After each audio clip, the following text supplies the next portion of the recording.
How's everybody doing this evening? Back again with another video for you guys.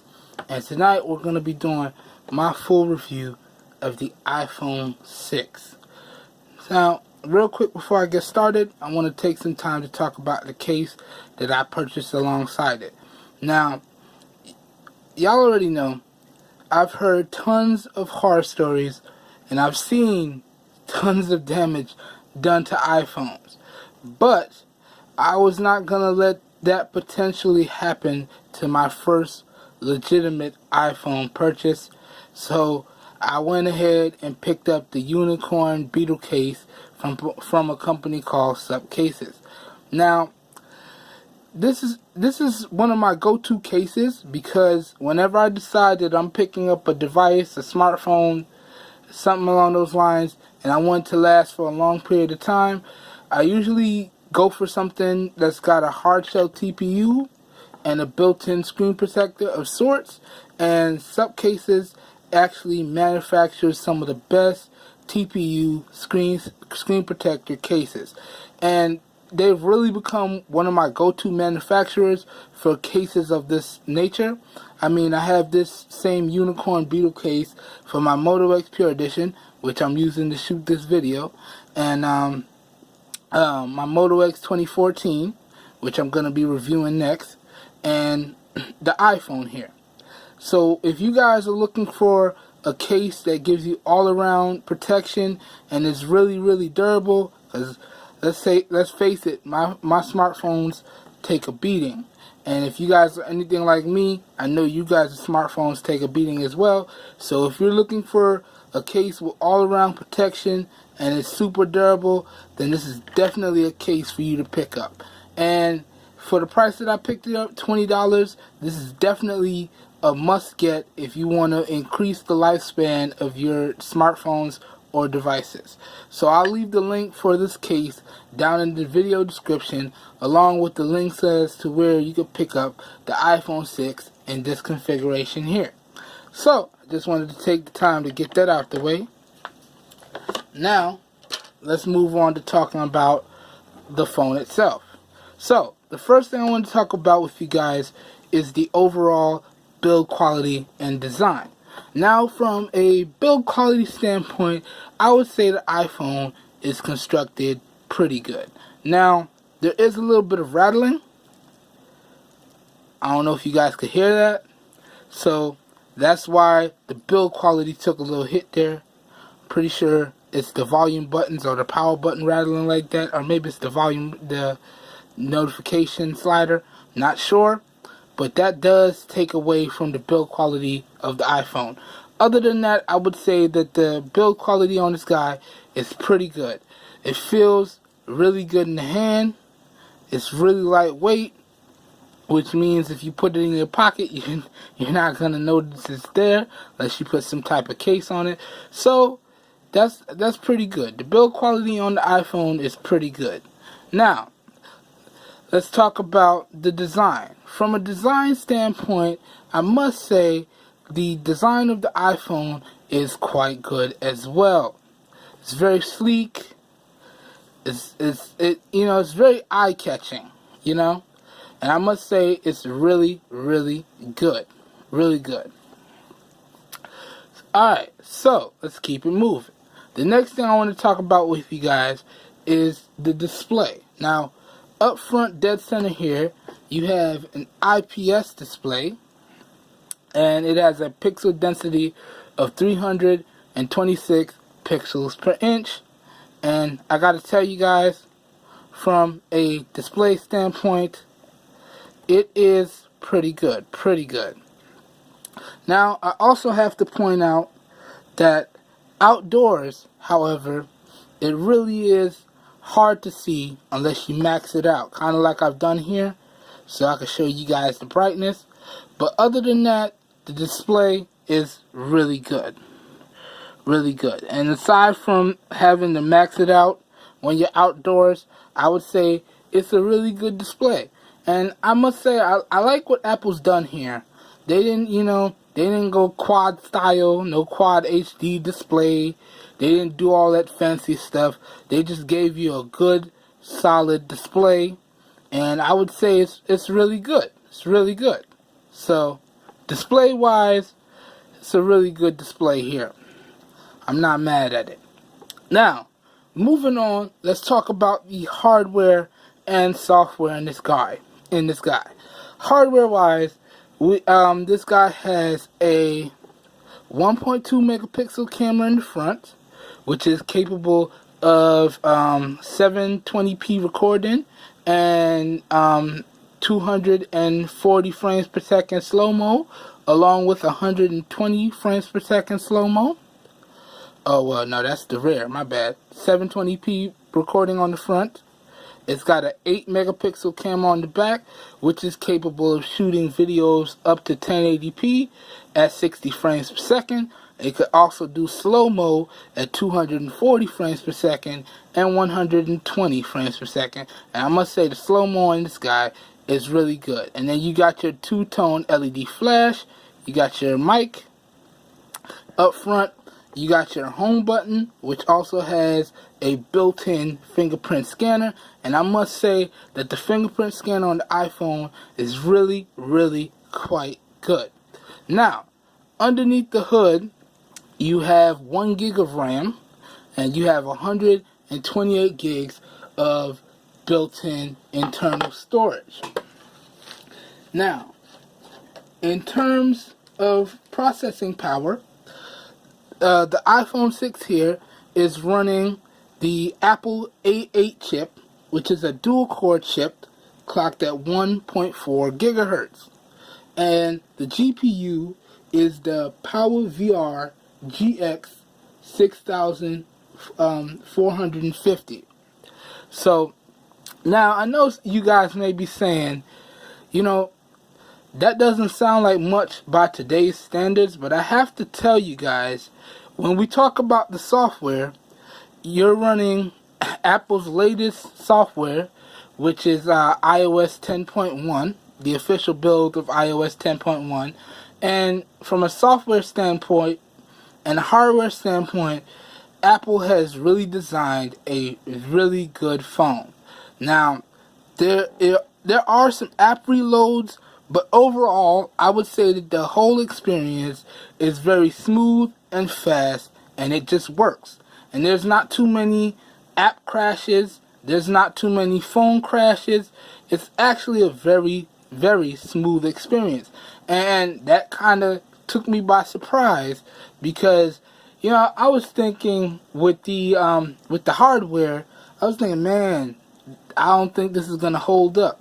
But the overall experience has been very smooth, and I've had no issues, no app crashes, no problems whatsoever when it comes to the hardware or the software. So the hardware and software on this guy is really, really good, and it's kind of got me wishing that Apple and Google, you know, put their differences aside and made the phone that we all want to see. You know, the smoothness of iOS and the customization of Android. Whoo! Now that's a phone that I want to see. That's a phone that I want to see. But anyways, let's not get off topic here. So, from a hardware and software standpoint, I would say that this phone is really, really good. And I already said there's been no glitches, stutters, and crashes, so that's not going to be an issue here. Now, you will have the occasional app reload when you have too much running in the background and you're switching back and forth between apps. But I would say as long as you don't go over having about 3 to 5 apps open, you shouldn't have any app reloading issues. Keep in mind that this whole video is based on my opinion, so you guys' results may vary. Now, moving on, let's talk about the Wi-Fi in this guy. Now, Wi-Fi wise, we're running Wi-Fi 802.11 BGN and AC, and I gotta tell you guys, from a Wi-Fi standpoint, this phone performs really, really well, and it gets some of the best speeds to date. And that's very cool because I believe this phone is getting up there in age, and to see that it still performs very well, you know, it just brings a smile to my face. And I must say, and I'm going to give y'all a little backstory here. So, over the past few weeks, I've been taking a lot of trips to my grandparents' house, trying to get their Wi-Fi booming. And I've been using this guy to reconfigure and test their Wi-Fi. And I've noticed that when I compare this with my Moto XP Edition, the Wi-Fi and the strength of the Wi-Fi hold on that much more better with the iPhone than it does with either of my Moto X's. So I just had to point that out. So the Wi-Fi on this is really, really good. Now, let me stop blabbering and give you guys a little demonstration. So now let's go to YouTube real fast. And we're going to pull up a video and you guys can see just how quickly it loads. So that wasn't too bad at all. Now let me pull up one of my videos so we don't run into any copyright issues. And we're going to play a few seconds. Alright, how's everybody doing today? Back again with another video for you guys.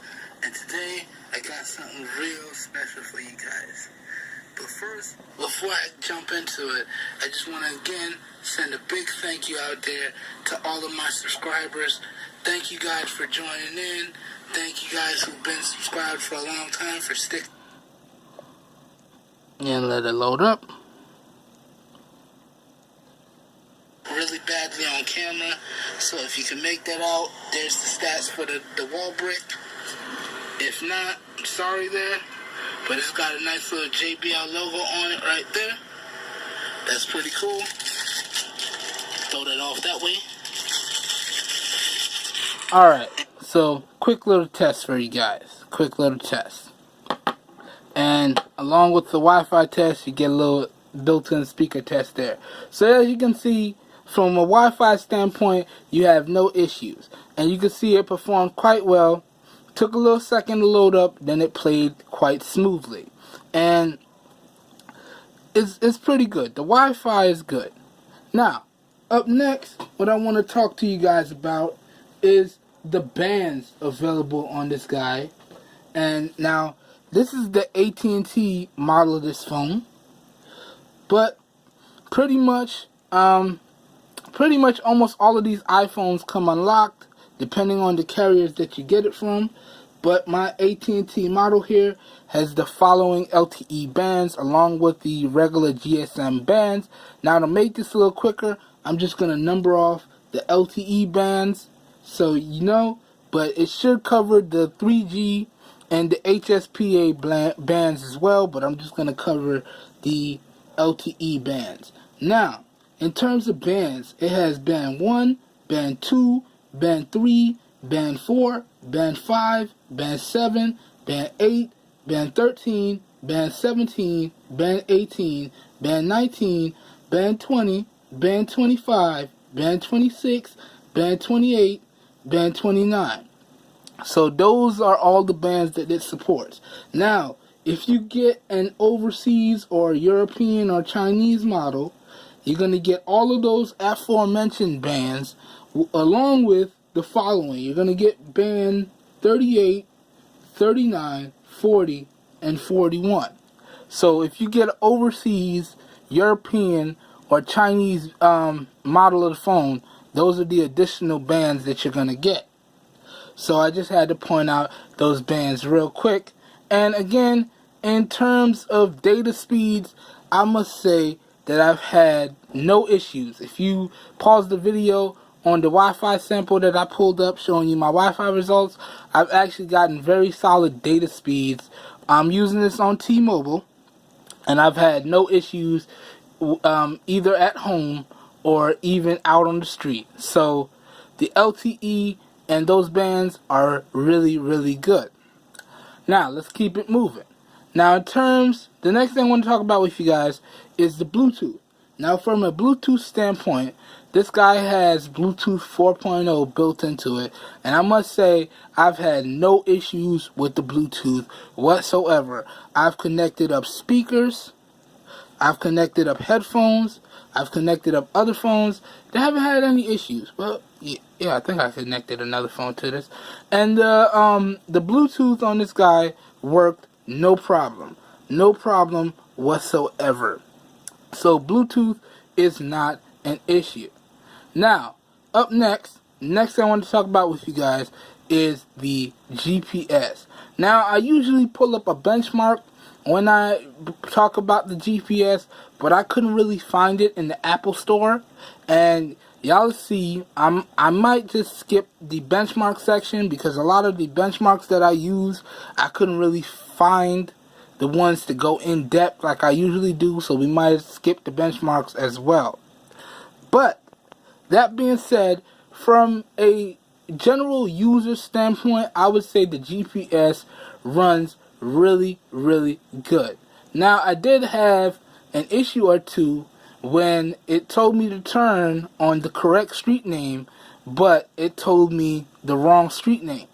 Other than that, it happened about once or twice, but other than that, I had no issues with the GPS at all. So, that's that. Now, the next thing I want to talk about with you guys is the overall call quality and the speaker quality when it comes to phone calls. Now, from a call quality standpoint, I've taken a ton of calls on this phone since I've picked it up and started reviewing it for you guys. And I must say, the call quality on this guy is really good.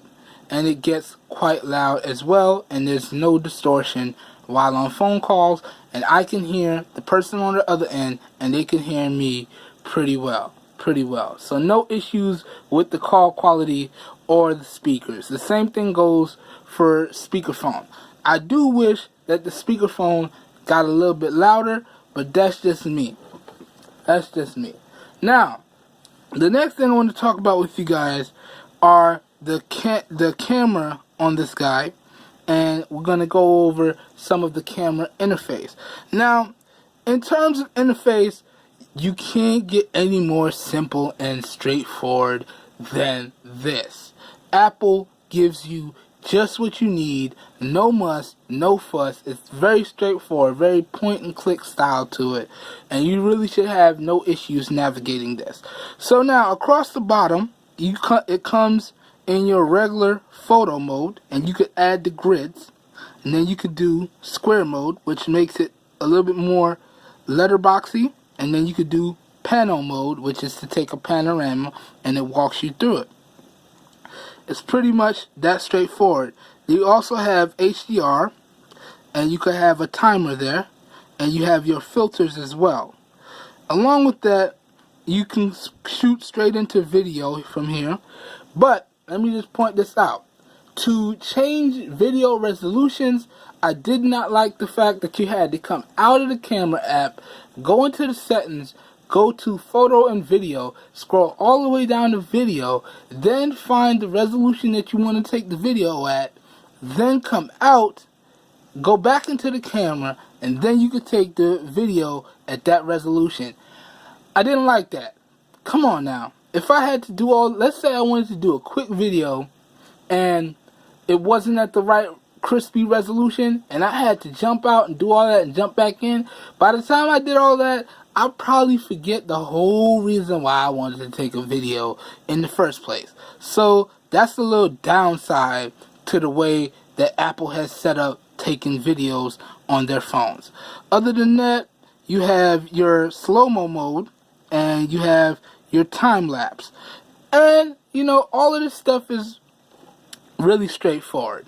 Now, follow me on Google Plus for picture samples. The video samples will be in the video samples playlist. Now, in the interest of speed, I'm not going to show y'all any photo samples on the video. Just follow me on Google Plus, and y'all will see all the photo samples that I've taken with this phone. And check out the video samples playlist to see all of the video samples that I've taken with this phone as well. Slow motion, all that good stuff. But that pretty much covers the cameras. Now the same pretty much goes for the front, except for you lose out on some features. Now when it says slow-mo, it's going to kick you back to the rear facing camera to do the slow-mo. And other than that, the quality from the 1.2 megapixel front facing camera is okay. It gets the job done. It's nothing to write home about. Other than that, you got your standard modes here for the front facing camera. And you can see when it's something that the front facing camera can't do, it's going to kick me back to the rear facing camera. So it's pretty straightforward when we talk about the front facing camera. Now, no built-in LED flash here. You can take a photo using the screen as flash, and don't really like that, but it's there. It's there. Again, follow me on Google Plus for those photo samples. Now, let's keep it moving. Now, this is the point in the video where I usually talk about gaming. Now, the GPU in this iPhone pretty much handled anything that I threw at it. And in the interest of speed, I'm not going to go ahead and give you guys a demo, but these are all the games that I've tested with this iPhone. Now, when it comes to gaming, I'm not a heavy gamer. I'm more of a casual gamer. So as you can see there, the games that I've tested are Fruit Ninja, Subway Surfer, CSR Classics, and Asphalt 8. And this phone ran through these games like a champ. The games ran smoothly. There was no stuttering. There were no hiccups. It was really a joy to play games on this phone. So if you play games with your iPhone, you're not going to have any issues whatsoever. Aside from the fact that you may be plugging it in a little bit more than you would like, but we're going to get to that when we talk about the battery life of this guy. So, up next, the next thing I want to talk about with you guys are, again, this will be the point where I talk about the benchmarks, but seeing as I couldn't really find all the benchmarks that I'm accustomed to using to get really down and in depth, I'm just going to skip over the benchmark section here.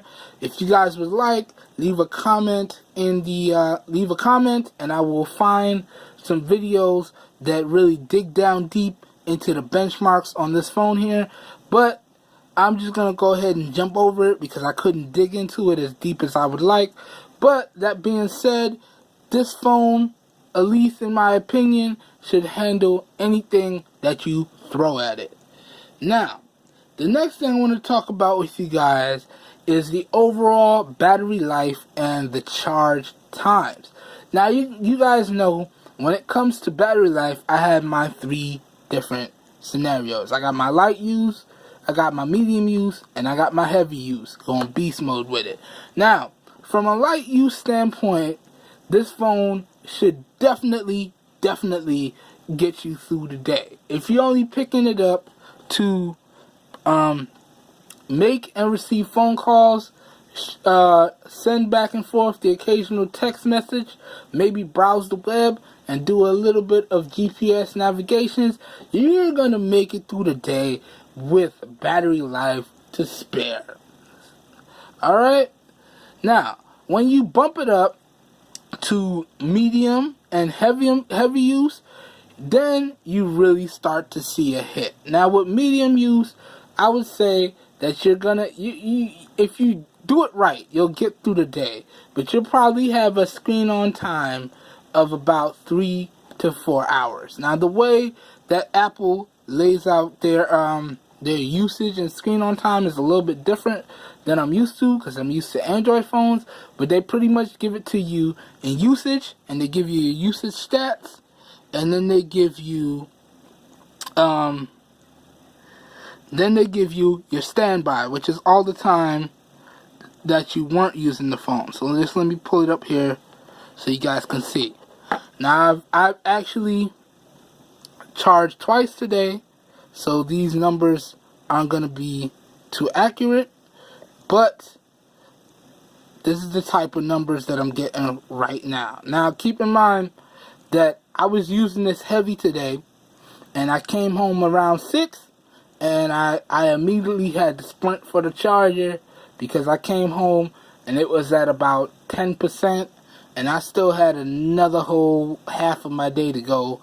So I came in, I said hi to my roommates, and I automatically sprinted to my room to get that charger. Cause I don't like to lug around chargers all the time.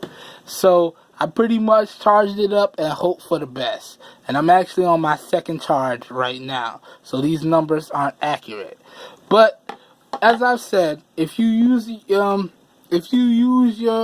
iPhone a little bit more heavier, you're gonna get about 3 to 4 hours of on-screen time out of it. Now, if you go heavy, beast mode status, like with me, that's a ton of YouTube, a little bit of Netflix, Pandora, games, messages, phone calls, GPS navigation. If you go heavy beast mode status, then at least for me, I got about 5 hours. Just barely squeezing out 5 hours with about 3% left on the phone. Again, I was sprinting for that charger. iPhone really making me get my exercise in today. But that was my battery life results. Keep in mind, you guys' results may vary. Now, when it comes to overall charge times, guys, this is where the iPhone takes a hit. Now, that standard charger that came with my package, that shit wet. It's garbage. If you want to get decent charging speeds on this guy, you need to go get you one of my rapid chargers. And that's funny because sometimes my chargers don't even charge that fast. But I found with the standard charger, it was taking this guy forever to get to full. About 3 to 4 hours to get to full. And when I first plugged it in to let it charge, the phone was completely dead. So I had to wait even that much more longer to actually put my SIM in and start using the phone. And I'm like, man, is this thing charging? That regular boo-boo charger that Apple gives you out of the box, that shit weird. Get something better.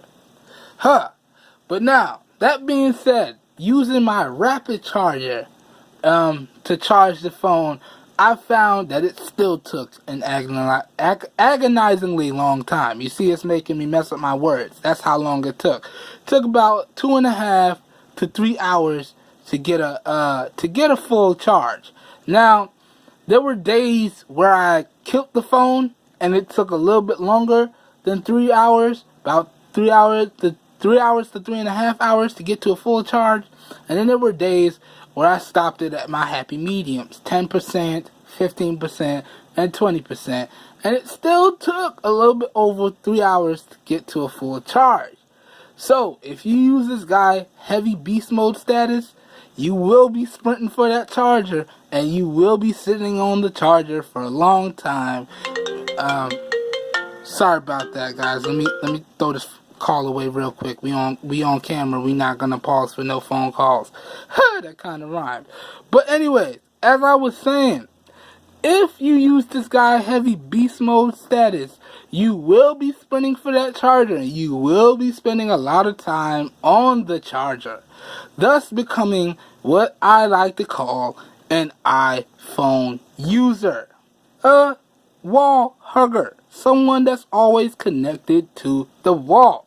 That's something that I do not agree with, because if you have a smartphone, a mobile device, the whole point of the mobile device is to be mobile, not plugged into the wall, not stuck on the charger. Apple, get it together. That's not how we do. Granted, my Moto X Pure Edition isn't that much better. I'm barely able to eke out 4 hours of on-screen time. But you see, Motorola did something smart. Something called the turbo charger. So you can go from 0 to 100 real quick.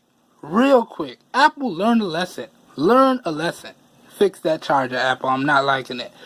Whew! Alright, so that was my experience with the battery life and the overall charge times of this iPhone 6. Alright, guys, Right.